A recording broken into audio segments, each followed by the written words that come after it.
अगर आप करा सकते हैं तो आप कराइए। नहीं अध्यक्ष महोदय, जब कभी भी हम लोगों को मौका मिलेगा तो जाति जनगणना कराने का काम हम लोग करेंगे। अध्यक्ष महोदय, मैं जब सरकार की तरफ से माननीय मंत्री जी को सुन रहा था, उन्होंने जाति जनगणना को लेकर के कहा कि जाति जनगणना कराना चाहें तो करा लें। हम लोग तो उस पक्ष के धर लोग हैं, अगर आप करा सकते हैं तो आप कराइए। नहीं अध्यक्ष महोदय, जब कभी भी हम लोगों को मौका मिलेगा तो जाति जनगणना कराने का काम हम लोग करेंगे। सामाजिक न्याय समाज के अनुसूचित जाति, अनुसूचित जनजाति और अन्य पिछड़े वर्गों को न्याय दिलाने का बड़ा अस्त्र आरक्षण था, उसे समाप्त कर दिया गया है। आउटसोर्सिंग और कॉन्ट्रैक्ट बेसिस पर थोड़ी बहुत नौकरियां जो दी जा रही हैं, उनमें दलितों और पिछड़ों का कोई आरक्षण नहीं है। शिक्षण संस्थाओं और विश्वविद्यालय में प्रोफेसर्स और वाइस चांसलर के चयन के समय इनके आगे लिख दिया जाता है, एक नया शब्द का इजाद हुआ, NFS, नॉट फाउंड सुटेबल। सरकारी उपक्रम भेज दिए, प्राइवेट उपक्रमों में कोई आरक्षण नहीं है। अध्यक्ष महोदय, शिक्षा मंत्री जी सूची जारी करें, और अगर ये बात कहीं भी गलत है तो शिक्षा मंत्री जी सूची जारी कर दें। देश के सभी केंद्रीय विश्वविद्यालयों के वाइस चांसलर की ओर प्रोफेसर की एक, मैं तो कहूंगा अध्यक्ष महोदय कि शिक्षा मंत्री जी अगर ये सूची जारी कर दें कि जितनी भी सेंट्रल यूनिवर्सिटीज़ हैं और उनके माध्यम से जितने भी प्रोफेसर्स का अपॉइंटमेंट हुआ है, सब बात साफ हो जाएगी। आप केवल देश के 10% लोगों को ही ख्याल रख रहे हैं, बाकी 90% लोगों का आप ख्याल नहीं रख पा रहे हैं।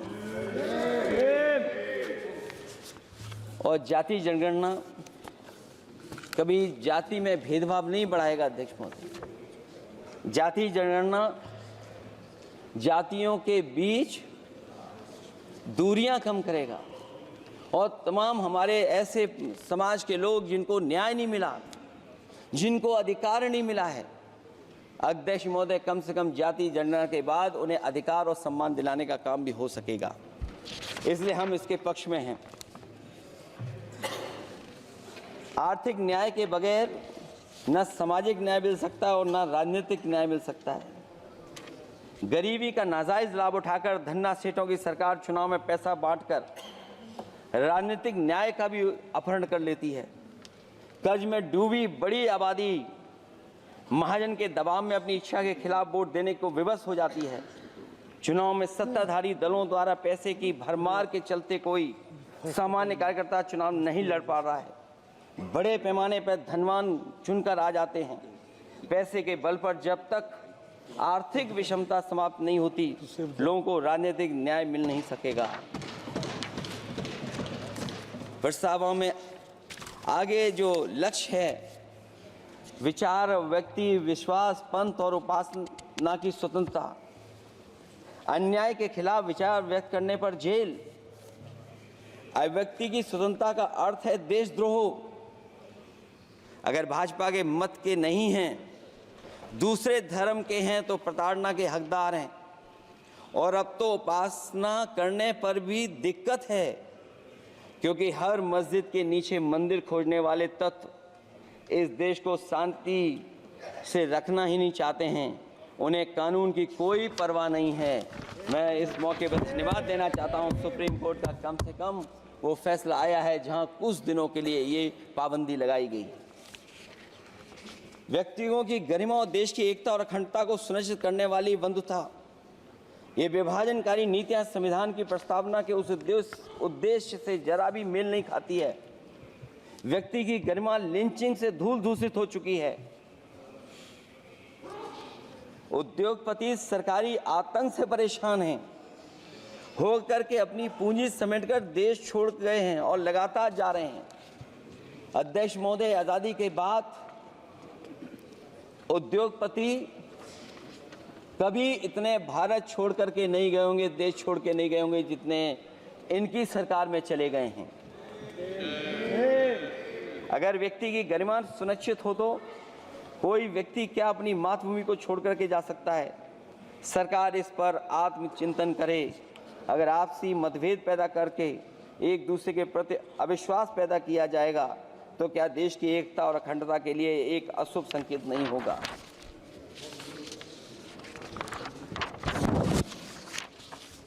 अध्यक्ष महोदय, आर्टिकल 14 कानून के समक्ष समानता, भारत के अंदर किसी भी व्यक्ति को राज्य कानून के समक्ष समानता को डिनाई नहीं कर सकता है। हो क्या रहा है, एक ही कानून कुछ लोगों के लिए अलग है और दूसरों के लिए अलग। अगर सत्ता पक्ष का व्यक्ति गेरुआ गमछा पहनकर गालियों को गाली दे दे तो जी हजूरी और दूसरा न्याय मांगने जाए तो उसे लाठी। क्या ये अनुच्छेद 14 का अनुपालन हो रहा है? अध्यक्ष महोदय, किसी भी व्यक्ति को उसके जीवन और दैहिक स्वतंत्रता से कानून सम्मत प्रक्रिया के बगैर वंचित नहीं किया जा सकता। ये सबसे महत्वपूर्ण मौलिक अधिकार है, लेकिन सबसे ज़्यादा इसी का दुरुपयोग हो रहा है। फर्जी मुठभेड़ में हत्याएं, जेल के अंदर हत्याएं और पुलिस अफरीक्षा में हत्याएं। आदमी कहीं भी सुरक्षित नहीं है। ईडी का तो ऐसा कानून बना दिया गया है कि बिना एफआईआर, बिना नोटिस किसी को भी बंद कर दो। लोकतंत्र फासिज्म में बदल रहा है। और अध्यक्ष महोदय, क्योंकि उत्तर प्रदेश की चर्चा सत्ता पक्ष से भी हुई, जो हालात उत्तर प्रदेश में हैं ऐसे हालात कभी किसी ने पहले नहीं देखे।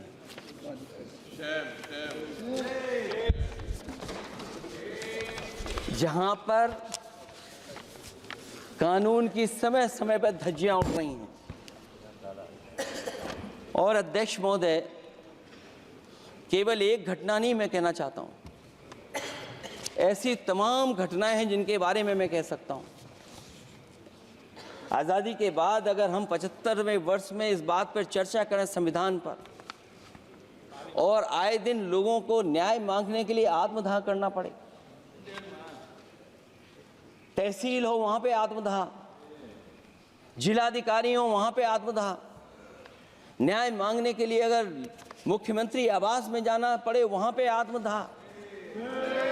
सोचिए हम किस दिशा में जा रहे हैं। और अध्यक्ष महोदय, किसने नहीं देखा कि टीवी पे चलते हुए लोगों की जान ले ली गई? लाइव देखा है सबने। ये कहां का न्याय है?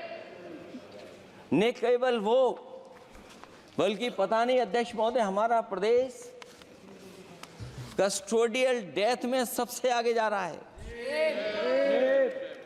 महिलाओं के उत्पीड़न में सबसे आगे जा रहा है।